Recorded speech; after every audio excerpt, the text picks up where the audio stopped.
Welcome back, everybody. My name is Dustin, and this is the third devlog for the Lost Children game that I'm currently working on. In the creation of this game, we're using C++ and Emscripten to compile the game into JavaScript and WebAssembly so we can run it in the browser. I meant to make another devlog last week, however, I wasn't feeling very well, so I didn't really do anything. However, I was still able to get a lot accomplished, in my mind, anyway. I was able to get the open chest working to open the treasure chest, get that action working. I was able to get the open shops to work. I was able to get pop-up text boxes for signs and talking, and if you obtained something, a pop-up text box would show up. I was also able to get the scene changing to work, so you can now actually change scenes and it'll load a new scene for you.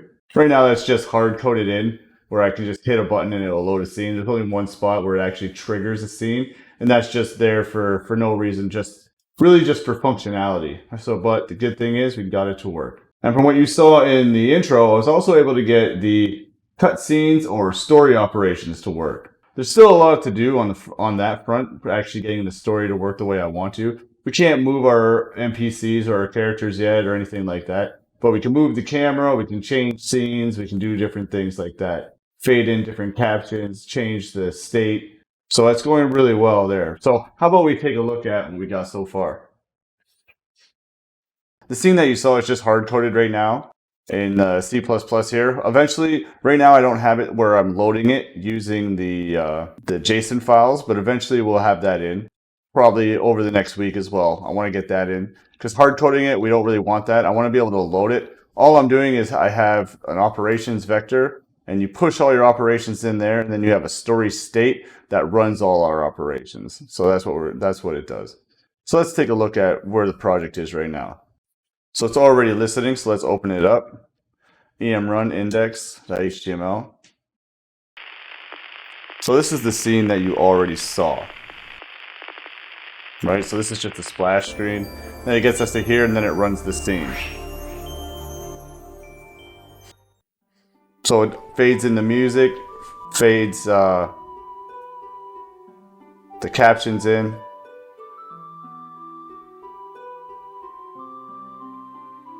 And this is just to showcase that we can move the camera. And then we can do multiple actions at the same time. So it faded in that caption telling you what village we're in. So this is an issue I have. See how he was still moving? So right now in my animation system, it runs the animation no matter what. So I need to put a flag in there to tell it to not run the animations when we don't want it to run. But we'll do that. So anyway, if we walk up to this sign, we can actually open up a text box. That pops up there. And then we can go in, and we're still able to do the teleporting. I did work on some levels as well. We can open the treasure chest. You see it says obtain new leather hat. Well, if we go into our menu and go to our equipment, it actually has the item there. So we already had, these are a bunch of test items I had, but I didn't have a leather hat. And you see how we have one now, so I'll put it in there. And if I go into my equipment, I can actually equip the headgear, the leather hat, and it equips it for us. And if I go back to my items, it should be gone from the items, because if it's equipped, it shouldn't be in your inventory anymore.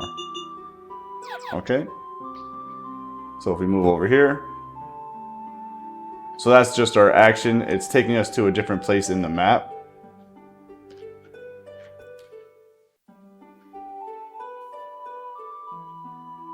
So right here, we can get this treasure chest. If we open up again, you see how we have 1,000 gold. If I open this, we get 500. We now have 1,500 gold. So that's all working fine and dandy. It's working the way that we want it to. I was also able to get the shops to work. So let's go over to the shops. So walk up here. Either door will work. It'll take you to the same place.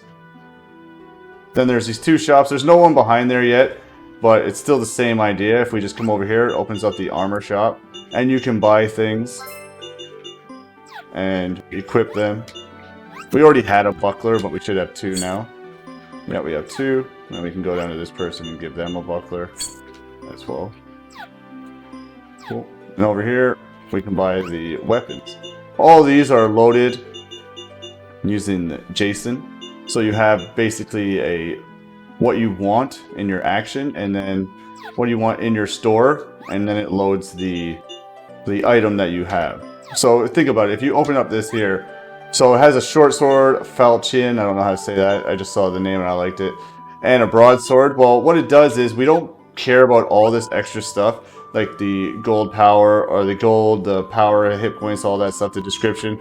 That's held in the inventory DB. We don't actually want to hold that in our action. All we want is the word, and then it's basically just like a lookup name. We have a map where it looks for the name and then finds it for us. Let's take a look at that.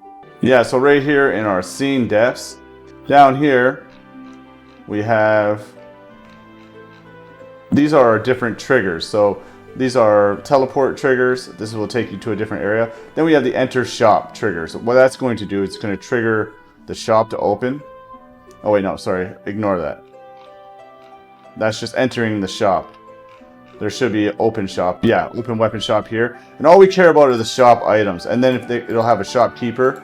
Shopkeeper can have an avatar. So when it pops up to who's buying or who or whatever will, or who's selling it to you, they can have an avatar. In this situation, we don't have it. We don't have that in yet, but that's an idea that I want. So then we have our 3 shop items in this particular case. And what it's going to do is it looks up in the game data, all loaded weapons, like all loaded things are already in there. So it looks for that and gives you the data that you need. That's all it does. All right, so that's basically as far as I got right now. All right, so that's it for this video. Just a little quick devlog so to kind of show you guys my progress.